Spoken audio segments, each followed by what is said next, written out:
my name is Michelle. Welcome back to my classroom. Thank you so much for clicking on this video. In this video, I'm going to share with you the steps I take to appeal bad parent feedback. I'm going to share with you exactly what the parent said in their feedback and what tags they chose.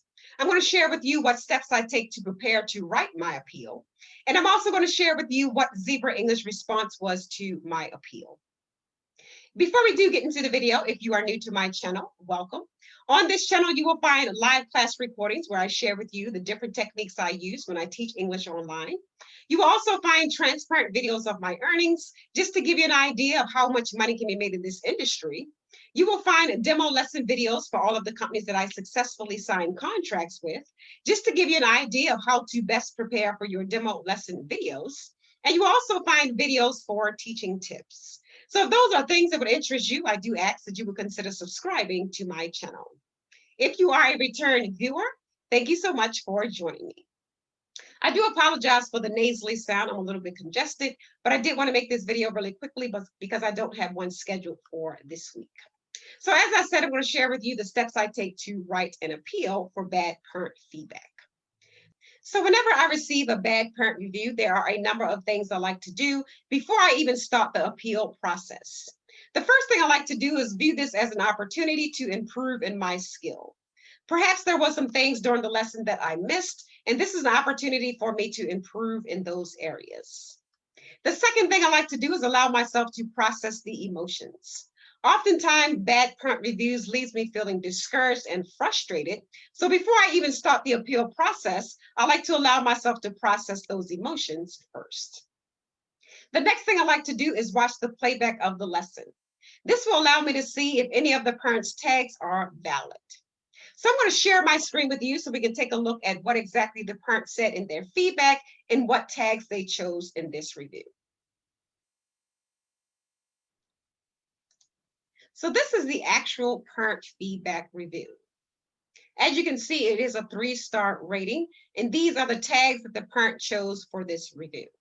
Lack of scaffolding, lack of error correction, lack of encouragement, more effective TPR are needed, lack of extension, fully focused is needed. So this is what the parent had to say. This was translated, and this is what the parent had to say. The interaction with the student is not very satisfactory. I feel that the children are not very interested in listening, and the competition is much worse. Not too satisfied with the child's guidance. I'm not real sure what this means, but I was focusing on the tags that were chosen, and this is why I chose to appeal this feedback review. So now that I am ready to write my appeal, I'm going to share with you the 5 steps I take to write my appeal and what my appeal includes. Number 1, I like to express my regret. I am genuinely sorry that the parents were not satisfied with my teaching, so I like to start my appeal as such. Number 2, I like to state the goal for my lesson and what I strive to offer each of my students. Number 3, I like to include what may have hindered me from reaching my goal. I try to be very specific. Whether it was the noise in the background or whatever the case may be, I like to include those things in my appeal as well. Number 3, I like to state what I did to remedy those distractions or those hindrances. Whether I included more props or whatever I did to draw my students' attention back to the lesson, I like to include those things in my appeal as well.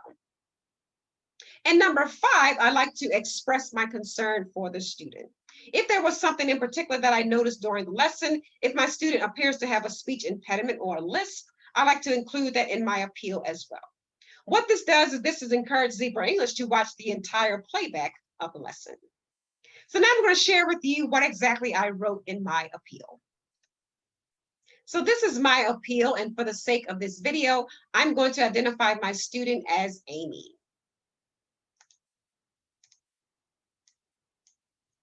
Hello, I am very sorry that Amy's parents were not satisfied with my teaching. It is my intent to provide each student with a great and engaging learning experience.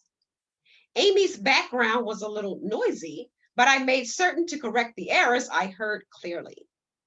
I also remained consistent with offering constant praises, props for engagement, and positive error correction throughout the entire lesson. Some of the words Amy mispronounced appears to be due to a speech impediment, which can be frustrating for a child if they're pushed too hard. I made certain to consider that when I heard how Amy pronounced the words salad and noodles. Please consider my reasons for an appeal. Thank you for your time. Teacher Michelle, happy teaching. So again, I like to be very specific just to encourage whoever's reading my appeal to watch the entire playback of the lesson. So now I'm going to share with you what Zebra English response was to my appeal. So this is Zebra English response to my appeal. I underlined my name so that you can see that I was addressed incorrectly here. It says, hello, Kaija, but clearly it's a reply to my response. Nonetheless, this is what Zebra English had to say in response to my appeal. Thanks for contacting us. Based on your class video playback, it appears that the parent's feedback given was inaccurate and has been invalidated. Just letting you know that you can still see the invalid parent feedback can only be recorded manually in our backend system. But it will not negatively affect your record. Don't worry about it. Enjoy teaching. So that is a Zebra English response. So those are the steps I take to appeal bad parent feedback. Thank you so much for watching this video. If you found this video to be helpful, please give me a like and I'll see you in my next video. Teach happy. Happy teaching.